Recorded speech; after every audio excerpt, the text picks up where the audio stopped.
விதைப்பு அறுப்புங்கிறது எல்லா விதத்துலையும் வருது பாருங்கள். பெரிய பிரமாணம் அது. அதை கிறிஸ்தவர்கள் வெறும் இந்த கொடுக்குற விஷயத்துக்கு கொண்டுட்டாங்க, அவ்வளோதான்.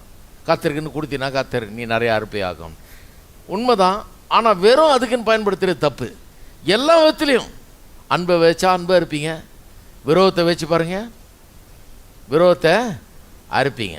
விதைக்கும் போது ஒரு மூட்டை எடுத்துகிட்டு ஒரு மூட்டை விதையை எடுத்துகிட்டு நீங்கள் ஒரு ஏக்கர் முழுக்க வச்சிடலாம் சில நேரம். அறுக்கும்போது அதே ஒரு ஏக்கரில் அறுக்கும்போது பெரிய லாரி தான் கொண்டாடணும், லாரிகளை கொண்டு வர வேண்டியிருக்கும். ஏன்னா மூட்டை மூட்டையாக வரும்.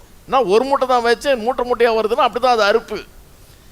நான் பாஸ்டராக இருக்கிறேன் பாருங்கள், இத்தனை வருஷமாக நிறைய வாய்ப்புகள் கிடைக்கிறது எனக்கு, மக்களோட பேசுகிறதுக்கு, அவங்க பிரச்சனைகள் மத்தியில் அவளுக்கு உதவி செய்கிறதுக்கு வாய்ப்பு கிடைக்கும். நான் பார்த்துருக்குறேன்.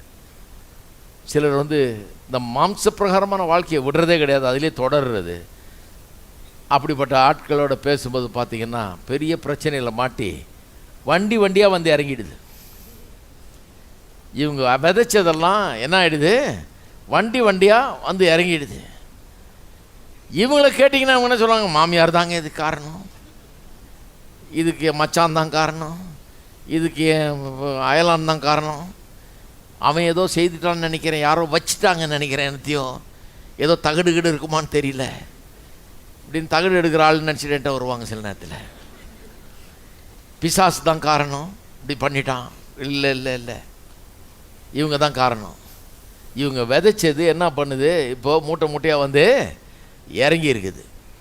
ஆர்டர் இவங்க போட்ட ஆர்டர் தான், மூட்டை மூட்டையாக விதைச்சதை நாம் கண்டிப்பாக அறுத்தே தீர்வோம். மாம்சத்துக்கென்று விதைத்தால் அப்படின்னா என்ன அர்த்தம், பாவத்தை செஞ்சு பாவத்திலே வாழ்ந்து தொடர்ந்து உணர்வில்லாதவர்களாக இருந்து கிறிஸ்தவ ஜீவியத்தில் அப்படியே தொடர்ந்துக்கிட்டே இருந்தால் மூட்டை மூட்டையாக இறங்கும் போது பிரச்சனை.